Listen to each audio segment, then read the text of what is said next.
নমস্কাৰ বন্ধু বান্ধৱীসকল, আজি আপোনালোকৰ মাজলৈ মই এটি একেবাৰে চিম্পল কেক লৈ আহিছোঁ আৰু মই খুব লাইট কালাৰ এটা ব্যৱহাৰ কৰিছোঁ, স্কাই ব্লু।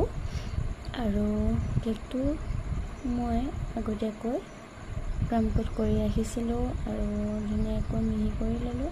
এতিয়া এইটো দি নিউজেলৰ সহায়ত ফ্লাৱাৰ্ছ 3 পাহ বনাইছোঁ আৰু ফক্স বল ব্যৱহাৰ কৰিছোঁ।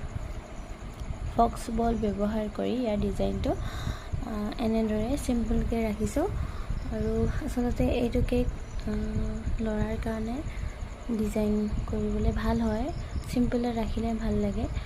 বেছি ফ্ল'ৰেল হ'লে মানে বেয়া লাগে আচলতে, সেইটো কাৰণে মই খুব চিম্পলতে ৰাখিছোঁ। আৰু লগতে গল্ডেন ফইল পেপাৰ ব্যৱহাৰ কৰিছোঁ। এনেদৰে মই কেকটো কমপ্লিট কৰিছোঁ। আপোনালোকে কেকটো কেনেকুৱা পায় জনাব। ডিজাইনটো আপোনালোকৰ ভাল লাগিছেনে? মোৰ কিন্তু বৰ ভাল লাগিছে, কাৰণ মই এনেকৈ খুব চিম্পলত কেকবোৰ বনাই মই ভাল পাওঁ আৰু নিজৰ কেকবোৰ দেখিবলৈ ভাল লাগে। এনেদৰে চিম্পল কেকবিলাক পাই থাকিবলৈ মোৰ ভিডিঅ'বিলাক চাব, লাইক কৰিব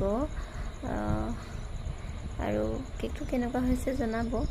তাকে এয়া হৈছে কেকটো ফাইনেল লুক। আপোনালোকে চাই কমেণ্টত জনাব কেনেকুৱা হৈছে। ভিডিঅ'টি শেষলৈকে চোৱাৰ বাবে বহুত বহুত ধন্যবাদ আপোনালোকলৈ।